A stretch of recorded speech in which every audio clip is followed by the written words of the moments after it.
Jolly mood.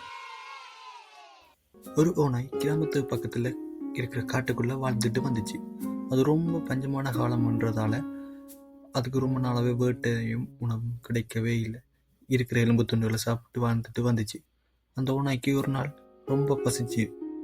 அதனால் கிராமத்துக்குள்ளே போய் ஏதாவது உணவு கிடைக்குமான்னு பார்த்துச்சு ஓநாய். அங்கே நிறைய வீட்டு நாய்கள் இருக்கிறத பார்த்துச்சு அந்த ஓநாய். அதுக்கு எல்லாம் நல்லா சாப்பிட்டு நல்லா குண்டா இருக்கிறத பார்த்த ஓநாய் ஒரு நாயிடம் போய் கதைச்சிச்சு. நாயாரே, நீங்கள் தினமும் வேட்டையாடுவீர்களா? அதில் வேட்டையாட மிருகங்கள் இந்த கிராமத்தில் நிறைய இருக்கான்னு அந்த நாய்கிட்ட கேட்டுச்சு ஓநாய்.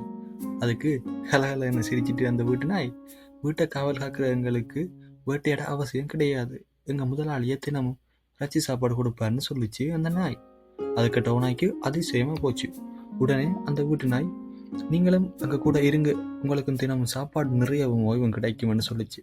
அப்போதான் அந்த வீட்டு நாயோட முதுகில் ஒரு வெட்டு கடத்துல ஒரு தழும்பும் இருக்கிறத பார்த்துச்சு ஓநாய். உடனே எப்படி இந்த வெட்டு உங்களுக்கு வந்ததுன்னு கேட்டுச்சு ஓநாய். கேட்டதுக்கு அந்த நாய் சொல்லிச்சு, ஒரு நாள் சேட்டை செஞ்சதால எங்களை முதலாளி ஒரு தடி எடுத்து அடிச்சிட்டாரு, அதனால வந்த வெட்டு தான் இது. தினமும் ராத்திரி நாங்கள் வெளியே போகக்கூடாதுன்னு கழுத்துல சங்கிலி போட்டு கட்டி வச்சிருவாங்க. தழும்பு தான், அதனால வந்த தழும்பு தான் இதுன்னு சொல்லிச்சு அந்த நாய். அப்போதான் ஓநாய்க்கு புரிஞ்சிச்சு, எவ்வளவு உணவு கிடைச்சாலும் தனக்கு இருக்கிற சுதந்திரம் இந்த நாய்களுக்கு கிடைக்கிறது இல்லைன்னு உணர்ந்துச்சு அந்த ஓநாய். உடனே நல்ல உணவு கிடைக்காட்டுன்னு பரவாயில்ல, எனக்கு இருக்கிற சுதந்திரம் போதும்னு நினச்சி திரும்பி காட்டுக்குள்ள ஓடி போச்சு அந்த ஓநாய். அப்போ அந்த ஓநாய்க்கு கொஞ்சம் உணவு கிடைச்சாலும் சுதந்திரமாக இருக்கிறத நினச்சி மகிழ்ச்சியாக இருந்துச்சு.